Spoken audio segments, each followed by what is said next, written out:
All right, what is going on, everyone? Casey Adams here. Welcome back to the Rise of the Young podcast. Today, we are joined by Monty Moran, the former co-CEO of Chipotle. Thank you so much for coming on, Monty. Yeah, it's great to be here, Casey. Thanks for having me. So when I first contacted you on Instagram, man, I just fell in love with your story on how you love culture and just your new book, Love is Free, Guac is Extra. It caught my attention. And for the people listening, I'd love to just start with, where did your journey with Chipotle begin? You know, you were the CEO managing a company with over 70,000 employees. Like, where did this first start? Yeah, well, I mean, it started because I was a lawyer, and I had been working actually in Los Angeles at a law firm downtown LA, right near where you are now. In fact, before that, I was in Marina Del Rey at a law firm. So right where you are. And a buddy of mine named Steve Ells back in Colorado, I stayed in touch with him after college, and he had started Chipotle. So he was actually the founder.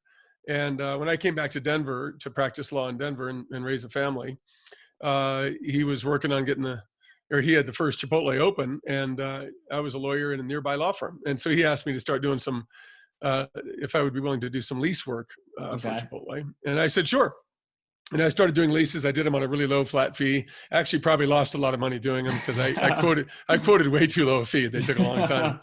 Yeah. But it was cool. So I got to help out the company, and then he asked me to, get involved doing more and more and more different things for the company. And I got to know just about pretty much everybody in the corporate office, because all of them had at one time or another some legal problem they needed help with. And then Yeah. I became known as like the go-to guy who could solve legal problems. And then I ended up solving like a lot of other problems that weren't really legal problems. And I became sort of the go-to guy to solve like all kinds of problems. And so people, when they got in trouble or got, to where they weren't sure what to do, they'd just call me. And so I became general counsel of Chipotle, without initially having that title. And then a year or two later, I actually got named the official general counsel of Chipotle. And I had a business card that was a Chipotle business card, even though by that time I was the CEO and managing partner of my law firm. So I was actually an employee of Wow. the law firm, but Chipotle had named me its formal general counsel. They asked me to come on board and be an employee. I said no, because I love my law firm. But I Yeah. had a business card at Chipotle too. So they kind of thought I was full time over there, and I did as much. I worked as hard as I could to prove to them to make it seem like I was full time at Chipotle, but really I had about 66 to 70% of my business that I was doing elsewhere. Yeah. So I was working really hard during those years. Yeah, for sure. And like for you, what made you make that pivot and that jump to go full time with Chipotle? And real quick for the listeners, like what stage was that in Chipotle? Like how many restaurants did they have? How early was it when Yeah, you were coming on board? when I came on board and started doing leases, there was only 8 restaurants. So Wow. it was really early. And then I kept working with Chipotle in the meantime. Like I say, I was general counsel. I started going to all of the board meetings. Steve asked me to go to all the leadership meetings, which was, sort of the top person from each discipline in the company. So Yep. I went to all the leadership meetings. Maybe that group was between 12 and 18 people, depending. And at the leadership meetings, I ended up taking more and more of a leadership role. I had a lot of opinions. I can't help but voice them. I've got a Yeah. loud voice. I got a loud voice. Totally. Right now it's a little weak because I've been talking a lot, but usually I had a loud voice. Yeah. Anyway, so I started doing that, and then Steve asked me to get involved in going to the board meetings. Ultimately, I became secretary of the company, did all the minutes from the board meetings, and at one point, many times, Steve started asking me, "Hey, you know, why don't you come run this company?" And that happened actually after Steve had come over to my law firm, and he loved the culture of my law firm. Yeah. So you talk about culture, and that's my book talks about how I built the culture at that law firm. Totally. But Steve came over and saw the law firm and saw the culture that I had built there and said, "How did you do this? This feels awesome." And I said, "Oh, it's just, I don't know, And he's like, "No, I don't know. I mean, I want you to tell me, Yeah. And so I didn't, so I stopped blowing off, his question and really sat down to try to answer him. And so I answered how I built the culture at the law firm. And he was like, "Wow, it's incredible. I love it here. People are really working hard, but they're stoked. They're having a great time. They're upbeat. They're ambitious. They're curious. They're like really fun. They seem to love it here. Wow. Can you come do this at Chipotle?" And like I say, I said no for about 4.5 years. Wow. Um, I mean, not no, like no, but like, wow, that sounds really cool. I'd love to, but God, I love what's going on here. And my firm was like doubling every year in size. And I became the CEO of the firm, and I was doing really well. I was hiring a lot of associates. I was having a blast. I was kind of my own boss. Yep. And if I went over to Chipotle, I was concerned that I would ultimately have to work kind of for McDonald's, because by that time McDonald's had bought 87% of the stock in Chipotle. Wow. So I didn't really want to work for McDonald's, but nonetheless, a fellow named Jeff Kindler, who at that time was the chairman of Chipotle's board, flew out. Steve asked him to, flew out and tried to convince me, hey, because he was a lawyer too. So he used to be a law firm lawyer, and he made the jump to go to McDonald's as McDonald's general counsel. And then eventually he went to go to Pfizer Pharmaceutical as its general counsel, and then as its CEO. So Jeff is a real smart guy. I really respected him. He was super awesome. And he came out and basically tried to convince me, hey, you ought to go to Chipotle and run it. It's like being a lawyer is awesome, but you should go to Chipotle, and it's going to be a chance for you to do a lot more. And then Steve, he said something to me that really got into my ear. And he said, because I said, nah, I kept saying, no, I'm a lawyer though. I'm a lawyer. Like this is that, and he goes, okay, a lawyer is what you're doing, but a leader is what you are. And if you come to Chipotle, you'll be able to use your leadership to guide and influence a lot more people. And it will help you leverage what's good about your leadership across a lot more people. And you're going to have a lot more power to help people's lives. And I thought, wow, really? So I thought about that for a bit, and ultimately said, okay, I'll do it. I love that. And I know you talk a lot about management, leadership. How do you see the difference between management and leadership in an organization? Yeah, to me, they're absolutely opposite approaches. To me, one is really awesome and one is not good. So I'm very binary on this issue. Okay. Management is about getting someone to do something that you want them to do. Basically go do it, and all the management books, there's a lot of management books, and I haven't read them, but I've seen excerpts and I've seen articles. And most of what I read about management is people, describing in all sorts of different words the same thing. And that same thing is always how to put your foot up someone's butt, basically, but in different ways. How to put your foot up their butt where they don't notice, or how to put your foot up their butt where they like it, or how to put your foot up their butt where they're having a good time, whatever. So, but that's not what leadership's about. So leadership is about getting someone to do something that they want to do, which also happens to advance your cause. Okay. So what this involves is joining with somebody together as the leader and the person to be led. You join with them, you get to know them and understand them, you care about them, and you see what they're passionate about and what they can do beautifully well. And you help cultivate that in them such that they're doing something that they want to do, that they're awesome at, that they're passionate about, and that they're doing with all their heart, which also happens to advance your organization's cause. And that's true leadership. That's what leadership's about. Yeah. I love that. And speaking of that, leadership, one of my mentors was Larry King, and rest in peace to him. But he always talked about being curious and asking questions. And you talk a lot about the importance of being curious and asking questions. How has that shaped your life and your career? Okay. Well, curiosity, Casey, has probably been the single biggest engine of my enjoyment of life, the single biggest engine of my success, the single biggest engine of sort of everything I've accomplished. It's been my curiosity. And, curiosity is a beautiful thing. Curiosity to me means, sort of the willingness to put yourself in a subordinate position, because what you really want is to understand. And you'll, no matter who I meet in life, Casey, I always find something in them to admire, like right away. In fact, I'll go further. I'll say whenever I meet someone, I'm almost always initially envious of one of their qualities, or maybe many of their qualities. Right away, I'll be like, wow, this person, if I look at you, Casey, I'm like, wow, this guy's young and ambitious and has his shit together at a really early age and has a lot of energy. And, and I'll be like, that's cool. I really admire that about you, but I can meet anyone and I find something to admire in them. And then I'm curious, how did they come to be that way? And I want to learn from them. So I look at everyone in the world as someone to learn from, you know what I mean? And that attitude, I don't know, I've had that attitude so long, I can't really tell you where I got it, but I can tell you that I definitely fanned the flames of that attitude when I worked at Dairy Queen when I was 15 years old. And we had these homeless people coming in all the time and sitting down, and they would just get a cup of coffee, and they'd get 6 or 8 creams and 10 sugars, and they were maximizing the caloric value of that cup of coffee. And these guys were, a lot of them, guys and gals, or men and women, a lot of them came over from a mental health facility that was nearby. And I just got really curious, wow, because I was a kid who came from a middle-class family, and I knew where my next meal was coming from. And I basically had all my safety needs taken care of. My parents loved me, Yeah. all that stuff. And I was like, wow, how does someone come to be homeless, and alone in a Dairy Queen drinking a coffee? And so I just started sitting down with them. Hey, do you mind if I sit Wow. down and get to know you? And when I asked, could I sit down, they would look up like, yeah, and then I would sit down and I would just bring curiosity. So what does it mean when I say I brought curiosity?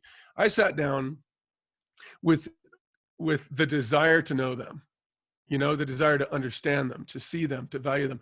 And what I've learned since, and I can say it much more clearly now than I would have when I was 15, because I didn't really know what I was doing. I was just curious.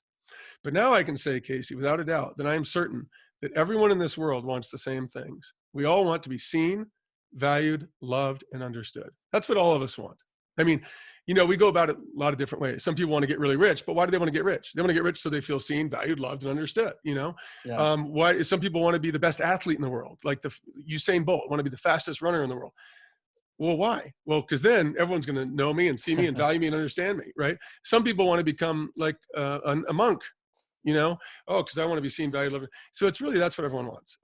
But what's significant about that statement, it's not just academic, okay? What's significant is when I sat down with those people at Dairy Queen, I wanted to see, know, value, and understand them. I did value them right away. I already valued them because I was curious. I wanted to learn from them. That meant I valued them. And then when I sat down and really looked at them, I was very present with them, which meant I saw them. And then as soon as I started getting to know them, I felt compassion and a desire to understand them further, which is a form of love, of course. And so I was giving them that. So when I was there with them, just by sitting down and wanting to know them, they would open up to me, and I became fast friends with these people. And it was an awesome experience. I learned a ton because they came from such different backgrounds than I did. And I learned so much. So from that point on, I mean, I was just always trying to learn all I could from everybody.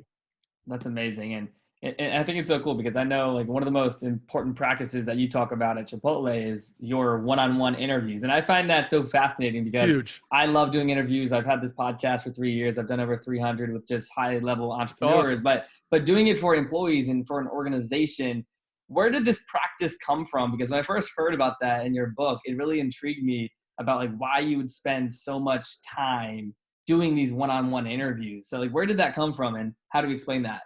Yeah, I mean, I think it all sort of emanated from that Dairy Queen experience I told you about, and also that I had built this culture at the law firm where these people, where everyone they were all so excited to be part of what we were doing. They had a vision, they wanted to accomplish that vision. So at Chipotle, the first thing I did when I went in there is actually the first thing I did when I started at Chipotle was some version of going, oh shit, I'm president of Chipotle now. What do I do? And what I very quickly figured out, Casey, is that the thing that I had to do, okay, unlike being a really good lawyer, when you're a good lawyer, you can just do shit well, right? You can try a case well, you can take a great deposition, you can go give a great closing argument. You can be good just by going and working and going home and working and selfishly working to be good, okay? But when you become a leader, you can't do that anymore. You now have to leverage your power to work through other people. So why would it, and this is a really important thing, and I know you've probably read this because I say it in the book, the only source of a leader's power is that other people choose to follow that leader. Okay. Kind of like Beauty and the Beast, when you can't just demand someone love you. Yeah. Love me, goddammit. You can't do that. Right. Doesn't work. They can go, okay, yeah, hey, I love you, but they don't. Right. It's the same thing. You can't say, hey, follow me. The only way you can get someone to follow you is if, number one, you have a great vision for them. In other words, you're saying, Casey, I want to take you somewhere, and the place I want to take you is awesome. Let me tell you about it. Let me tell you about where I'm going to take you. So that's number one. I've got to have a vision for you that you think is awesome, that you want to come along. And number two, you've got to believe not only is it a great place, but that following me is your best way to get there. Not a way to get there, the best way to get there. So I got to give you a great vision, and then I got to say, hey, let's get there this way together. We'll go there. Follow me. Let's go. Now, if you choose to follow me, now I'm your leader. Okay. If you don't, I'm not, period. So if you want people to follow you, you got to know them. You got to care about them. You got to understand them. You got to know what they want. Well, hence the one-on-one interview. Okay. So when and at Chipotle, granted, I had 75,000 employees, in like 2015, 16, my last couple of years, 75,000 employees. Well, okay. Can you get to know every employee? Well, no, You know, you can't get to know every employee, but you can get to know a lot of them. And I interviewed more than 20,000 people one-on-one. I had a Wow. practice where every time I went to any restaurant, I'd sit down with everyone one-on-one. Now, Really? sometimes these conversations were pretty quick. You know, sometimes, hey, how you doing? Name's Monty. What's your name? Yeah. And it was pretty quick. You know, I got to know someone. I was like, right on, you know, and then sometimes it would be 3 hours. And Yeah. I had no agenda, except for I wanted to get to know them and understand them. Now, once I got to know and understand them, guess what happened? Number one, just by my desire to get to know them and understand them, what did that cause them to feel? Seen, valued, loved, and understood. Okay. So they felt like, wow, this dude's for real. Yeah. This company's for real. Like, this guy actually cares about me, because I did. It wasn't bullshit. By the way, you can't Yeah. bullshit it. Yeah. It can't be bullshit. It's got to be genuine. But I was present with them and I cared and I really wanted to understand and get to know them. And when I did, they thought, wow, this guy really cares. Okay, step one to wanting to follow me. You know, step two was I would make sure that they understood the vision. Hey, why are you here? What do you want to do at Chipotle? Like, you know, do you think it can get you there? Like, you know, Yeah. hey, is this going to help you achieve your dreams? And they'd say, well, you know, I want to be a doctor someday. Cool, man. Well, awesome. You know, do you think that working at Chipotle and learning to work in a team and really make each other better is something that you could probably use as a doctor? Oh yeah, definitely. Yeah, cool. Uh-huh. Well, that's going to happen here, man. And I can't wait to see how you blossom and develop at Chipotle towards becoming a doctor. That's great. Wow, cool, man. And then, you know, maybe that conversation ends, but I get follow-up from that person or other people or their manager. And, you know, that person would believe, hey man, even though I want to be a doctor, you know, this is the best place for me to be right now in my work towards becoming a great physician someday, great doctor. Yeah. You know? So other people are like, hey, I want to be the CEO of Chipotle. I'm like, right on. I mean, hey, you came to the right place, you know? Yeah. But same thing. It's like, hey, how are you going to do that? How can I help you? You know, what do you need from me? So anyway, you know, when I interviewed all those people, of course, word gets around. Hey, the guy cares. Hey, the guy, Yeah. he's going to probably, he'll come talk to you. Watch out. If he's coming to your story, he's going to say, really? Wow.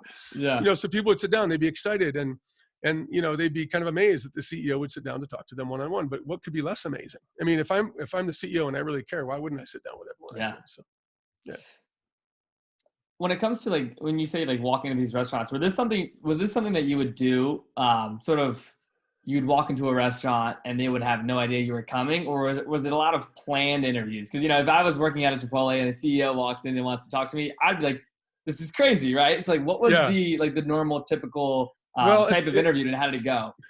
Well, you know, at the beginning, I did a lot of planned visits at the very beginning, but then I thought, no, I don't want to do this. I want them all to be a surprise. Yeah. So I started never telling anyone. I would just go to a restaurant and then I'd walk in, but they would recognize me in the parking lot usually. And I'd hear this roar, oh my God, you know, and I'd walk in and people would run up and hug me because by that time, you know, the kind of culture I was building was well known to everyone. Everyone loved the culture. They loved being part of it. They felt that I really cared about them and wanted them to be at their best.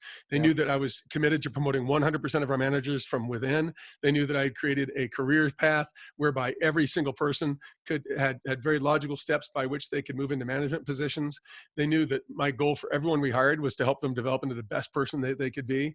And so they were stoked. And so they related that culture with me, you know? And so when they saw me, they were like, oh my God. And they'd come up and give me huge hugs and they'd be in tears a lot of the times. And they want to take pictures and get selfies and autographs. So it was really, really fun, you know? That's but incredible. Also I would get to know them really, really well, you know? And usually in any given store by later in my career, I'd know one or two or three of them, either because I had been to that store or because they'd come from another store. And so my reputation preceded me, you know? And so people were always glad to see me because they knew that I was there to help them. And I think that speaks so much about who you are and your character. And like, you know, you recommend hiring based on character and not necessarily education and experience. And I know that's such a important topic nowadays, right? You see Microsoft and all these different companies like doing the same thing. Like, why is that so important to you? And where did that philosophy come from as CEO? Oh, a couple of reasons. I mean, you know, when I was CEO of my law firm, I was trying to hire awesome associates who could do a great job for all these clients that I was bringing in. And I didn't have time to do all the work. So, and I really cared about the clients. So I wanted to make sure the work was done really, really well. So I had to hire really, really good associates. And then I had to train them, you know what I mean? And it was really, really hard work, right? But what I learned from the school of hard knocks, I learned from failure. I learned from hiring some people that I really liked, that I believed in, who didn't end up being as driven as I'd hoped, who didn't care as much as I cared, who didn't even care about their own success as much as I cared about their success, you know? And so I had to let some people go and I didn't like it, you know? So I thought, well, how can I hire better? Like, what do I need to look for so I don't ever have to fire someone again? You know, you hope that never happens, but you still, no one hires perfectly, but I got a lot better at hiring. And what I learned is that Casey, no matter how good you are, no matter how motivated you are or how smart you are, you cannot teach someone certain things unless they've already learned them by the age of, let's say, 10, 8 or Yeah. 10. You can't teach someone to be curious. Actually, I think Larry King said that on your interview. I don't Yeah. know if you can teach them. You can't teach someone to be curious. You can't teach curiosity. You can't teach it. You can't teach someone to be smart. You know, you can educate them. You can give them lessons, but you can't teach them to. And when I say smart, I mean like the lights on, someone's home, they're curious, they're wanting to learn, Yeah. interested. You know what I mean? You can't teach someone to be presentable. You can't teach someone to be hospitable. You can't teach someone to be high energy. You can't teach someone to be infectiously enthusiastic. You can't teach motivation. You can't teach ambition. You got to hire for those things. However, when you get someone who's got the appropriate characteristics, and another thing, by the way, why hire for characteristics? Because you can't teach them. So you better hire for them. Okay. Number one. Number two, oddly, and this is oddly, people with excellent characteristics do not expect to get paid for them. In fact, they usually don't even know they have them. But people with experience do expect to get paid for their experience, even though the experience is more often than not valuable. Yeah. It's usually like, I mean, I'm not saying experience isn't valuable. I'm saying, but like, for instance, in my world at Chipotle, hiring someone with fast food experience would do more harm than good, right? Like fast food experience is usually leaning against the counter and not caring about your customers. I didn't want that. So anyway, but for experience, yeah. So don't hire for experience because you can teach it. Generally, I mean, if you need a Spanish interpreter, it's best they speak Spanish and English. You know what I mean? If you need someone to program a computer, they need to know how to write code. Okay, but short of that, the other characteristics are best to hire for because number one, you can't teach them, and number two, no one expects to be paid for them. So when you get someone with great characteristics, and then you educate them and teach them to give them the experience, now you've got a hot shot. Now you've got someone who's going to be a great addition to your team. Yeah. I know you spoke on this earlier, but like when you came on board at Chipotle, I'm very curious myself, starting with 8 restaurants and then having 75,000 employees, like if you were to keep it simple with the audience, like what changed through that period of time and growth? Like, was that the plan from the beginning? Did you say, hey, when I come on board, we want to set out to be the most loving and compassionate organization and have 70,000 employees? Or like, what was the vision when you came on board to getting it to this multi-billion-dollar Fortune 500 enterprise? Well, I mean, I certainly believed that Chipotle could be very large and very successful and nationwide and even internationally successful. So I believed that, but that wasn't really my vision. I thought that would just happen. It's sort of like if you go run really hard every day, you're going to get more fit, right? Yep. You don't have to worry about how much more fit. You're going to get more fit, right? So it's the same thing. At Chipotle, I from day one, I wanted to build a culture of all top performers who were empowered to achieve high standards. I wanted our culture to be awesome. I wanted it to be fun. I wanted it to be exciting. I wanted it to be just like the culture at my law firm. And so when I set about doing that, the first thing I wanted to do is I told everyone, hey, everybody, my vision for this company is that we will have a team Chipotle-wide of all top performers who are empowered to achieve high standards. Let me tell you what top performers and empowerment means. High standards is easy. It means things are good. That's easy. Yeah. But the other two definitions are really important, and no one thinks about it this way. Okay. Number one, top performers. Top performer, I defined it as meaning someone who has the desire and ability to perform excellent work, and through their constant effort to do so, elevates themselves, the people around them, and the whole organization, Chipotle in this case. Okay. So if you break that definition down, because it's kind of wordy, 2 pieces. Does what they do excellently and does it in a way to make others better. Okay. So Chipotle wasn't good enough just to be great at what you did. Not good enough. You had to be great at what you did and make others better. Okay, why is this so important? Well, for a million reasons. But number one, in a growing organization, you need to teach others.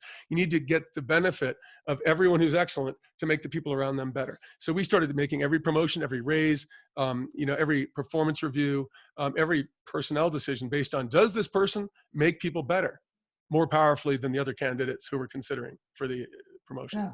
Yeah. And so that was number one. They have top performer. Number 2 was empowerment. Empowerment, and I wrote a definition for empowerment that I'm very proud of because it was so helpful. Empowerment means feeling. So first of all, it's a feeling. Again, you can't make someone have it any more than, right? So empowerment means feeling confident in your ability and encouraged by your circumstances such that you feel motivated and at liberty to fully devote your talents to a purpose. So again, 2 pieces: confident in your ability, encouraged by your circumstances. In order to empower someone on your team, you must do those 2 things. You have to make sure they're confident in their ability, and encouraged by their circumstances. Now, again, the problem is almost everyone spends all their time on confident in your ability, and that's the easy part. That's training someone, you know? So you train them how to do a job, and now they're confident in their ability to do that job. Yep. But what people fall down on all the time, and that's why they're managers, not leaders, is they fail to cause someone to feel encouraged by their circumstances. How do you make someone feel encouraged by their circumstances? And obviously, as you know, I describe this in detail in the book, exactly how to do this. But in short, someone will feel confident in their circumstances when they have a vision and when they know that their boss or leader cares about them, sees them, values them, loves them, understands them, wants them to be at their best, will challenge them, and will stop at nothing to make them the very best they can be. And that's encouraging circumstances. And you can say, most of us, if we didn't have parents who caused us to feel encouraged by our circumstances, and many of us didn't, but we might have had a stepfather, stepmother, or a coach, or a pastor at a church, or just another person in our life who made us feel encouraged by our circumstances. But picture that person. What did they do? Someone who made you feel really encouraged by your circumstances wasn't someone who just said, hey, Casey, I love you no matter what, you're great. Now, they did love you no matter what, and they did think you're great, but they wouldn't let you be less than you can be. They wouldn't sit idly by if you wasted your life. You know, if you treated you, if you didn't stay healthy, if you didn't, work towards your dreams, So someone who makes you confident, you encouraged by your circumstances is someone who is kind of like they're so interested in you that they're not going to rest until you're great. Yeah, I love that. And I know you're bringing up your new book. I want to ask you, where did this idea to write your new book? Because not only did I love it, but I think the importance of what you're teaching is so important for leaders and CEOs and anyone that's looking to start a business. So love is free, guac is extra. Number one, I'm curious, where did the title come from and why did you pick that? And then number two, what are you excited about with your book? Okay, cool. All right. Well, the title, I got to give all the credit away. David Chrisman, who you worked with to set up this call. Yep. David came up with the title, guac is extra, love is free. And I was like, oh, I don't know. I mean, I don't know. Isn't it I don't know. Because I was going to name it something like, it wasn't legacy of love or something. And, okay. and the guys are like, it's good, but it's like, people are like, it's too general, And I'm like, yeah, that's true. Anyway, so guac is extra, love is free. And then my son, Michael Moran, his buddy, Johnny Garcia, was walking through the house one day, and Johnny goes, hey, Monty, hey, Johnny. He goes, oh, what's that? It was a mock-up of the cover. Okay. Guac is extra, love is free. And he goes, is that the title?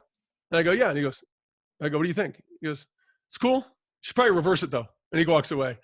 So I thought about it for a week, and I go, David, Johnny walked by and said, love is free, guac is extra. And David right away was like, that's better, And so that was it. Totally. So I can't take credit for the title, man. I like it, but I can't take any credit for it. None at all.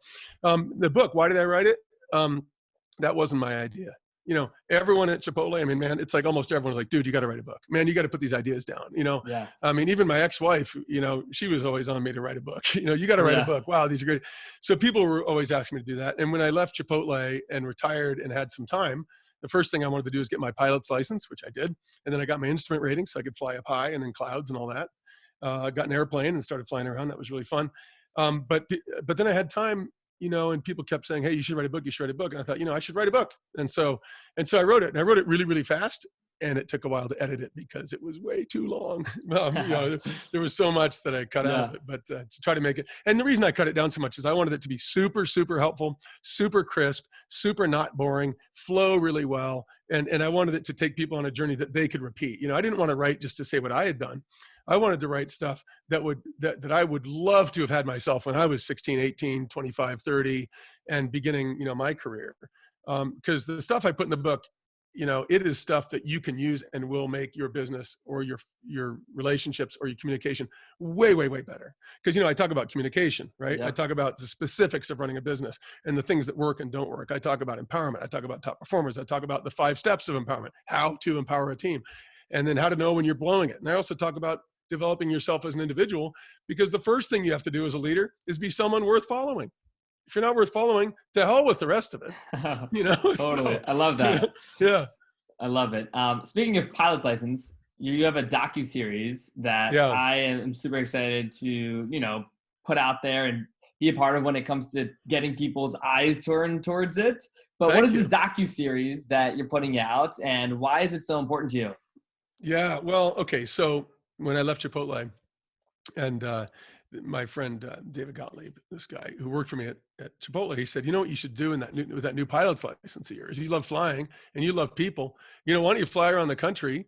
He goes, and just interview people. He goes, you're so good at bringing people out and getting their wisdom, like, from them. Why don't you just get a camera, put it over your shoulder and do that? Well, it's a little more complicated than putting a camera over your shoulder, but that's exactly what we did. And so we, decided, let's do this docuseries. And David Chrisman, who you met with, and who set this show up between you and I, he has been, quarterback on helping put this whole thing together and get me out there. And then I get in that plane with him, and we got a film crew, and we fly out to places and have gotten to know incredible people who come from really different backgrounds than any of us, Yeah.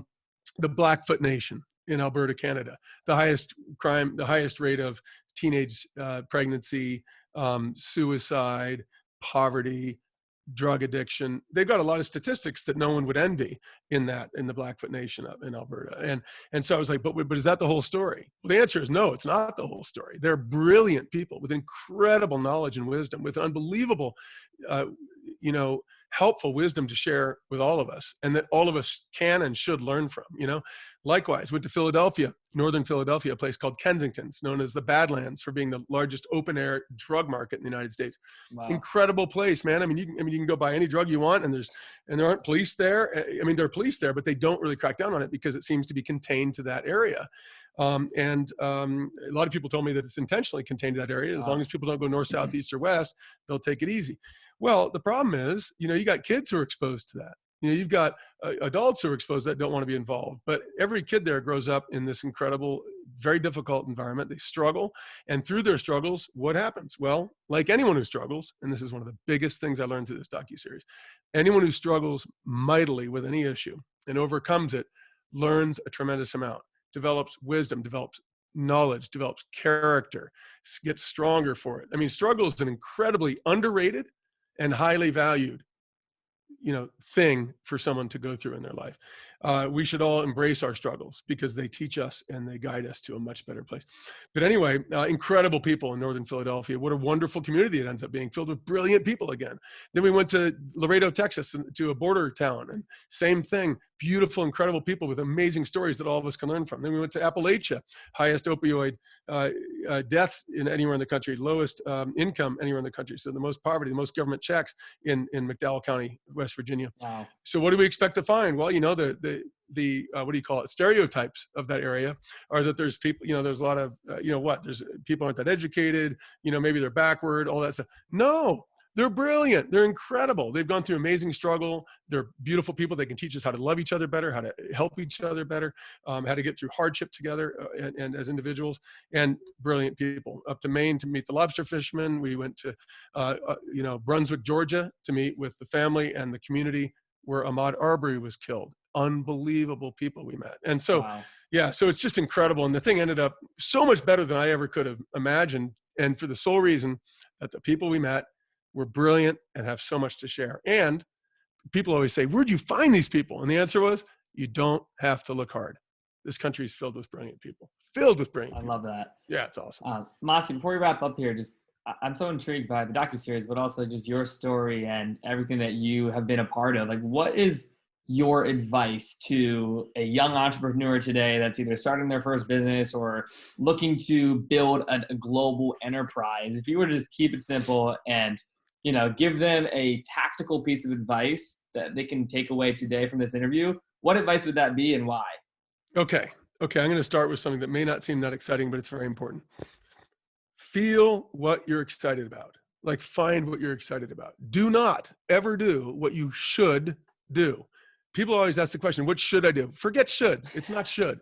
Life is not a race. If it were a race, what happens to all of us? We die. So why race to be dead? Okay. Enjoy, like, whatever you're doing right now, value it, be grateful for it, because whatever you're doing right now is teaching you something huge. There's a chapter in my book called, my minimum wage MBA. And I call it my minimum wage MBA because my minimum wage jobs taught me a ton. They were awesome. So if you are in a dead end job, no, you're not. There's no such thing as a dead end job. Take it seriously, give your best to it, work hard at it, try to excel so that you're better, so that you're the best you could possibly be in that position, make other people better. And guess what? That will be noticed. You'll notice it and feel good. The people around you will notice it and feel good. Customers will notice it and feel good. And you'll get plucked to do something greater, bigger, and more. And then when you do that thing that's greater and bigger than more, do it with all your heart, do it with all your might, and do not consider it a stepping stone. Don't consider any part of your life a stepping stone. Just consider it what you're doing with all your heart and all your might right now. Number one. Number two, don't try to make money. The people who try to make money as their goal don't make money. That's the problem. Maybe it'd be great if you could try to make money and you make money, but when you try to make money, you tend not to make money. Or, so the thing that makes you make money is to not have that as your primary goal, but to have as your primary goal to deliver some huge value to others through a service or a piece of equipment or a product or whatever. So if you want to invent, you want to invent like a device that really helps people, you might make some money from it. This person did. If you want to invent like a drinking bottle that has a lid that you can close really easy and doesn't leak, hey, that helps people. There's products all over the place that help people. Invent something that helps people, or give a service that really helps people, and do it with all your might, and do it because you love it, and do it because you want to provide that service, and do it because it excites you. And when you're excited, guess what happens? You attract other people who will also be excited, who will also see your vision, who you can then empower to form a team. And now you've become a leader and you have a team. And guess what? They'll have ideas. And then you can add those to the portfolio of things that you're doing as a leader. And boom, it explodes. You will have success. And there will be more money flying at you than you ever could imagine. And it will not be the most important thing that money is flying your way. What will be the most important thing is that you have, through your efforts, made other people better. You've done something to help other people. And that's what's going to be exciting more than anything else. I love that, Monty. And again, thank you so much for coming on the show today. For those that have listened to this interview, where is the best place that they can go to learn more about the book, purchase the book, and also watch the docu-series? Because I know that they have impacted my life, and I'm looking forward to everyone listening today to be a part of it. Awesome. Thank you, Casey. Well, go to loveisfree.com. I was amazed how we got that so easy. Loveisfree.com. I think it was $16. Wow. Anyway, yeah. Talk about a great domain. I know, right? Loveisfree.com. So go to loveisfree.com, and there you'll be able to buy the book, read, see the book. You'll be able to see a little bit of a trailer for each of the 6 episodes of the docuseries, which is showing on PBS nationwide right now at different times in different parts of the country, because there's many different PBS member stations. But there's also a button at the very bottom where you can click on it, and it will tell you where the docuseries is playing in your area, what channel, what time. Okay? Love it. Well, Monty, thank you so much again for coming on the show. It was such a pleasure having you on, and I'm looking forward to just seeing the excitement about your book moving forward, man. So thank you so much. Hey, thank you, Casey, and congratulations on all you're doing. You're doing great stuff, and you're an exciting kid. And I don't mean that in a condescending way. I actually mean that in a very complimentary way. You're young and doing great things, and good for you, man. We'll look forward to your continued success, and I look forward to staying in touch. Thank you.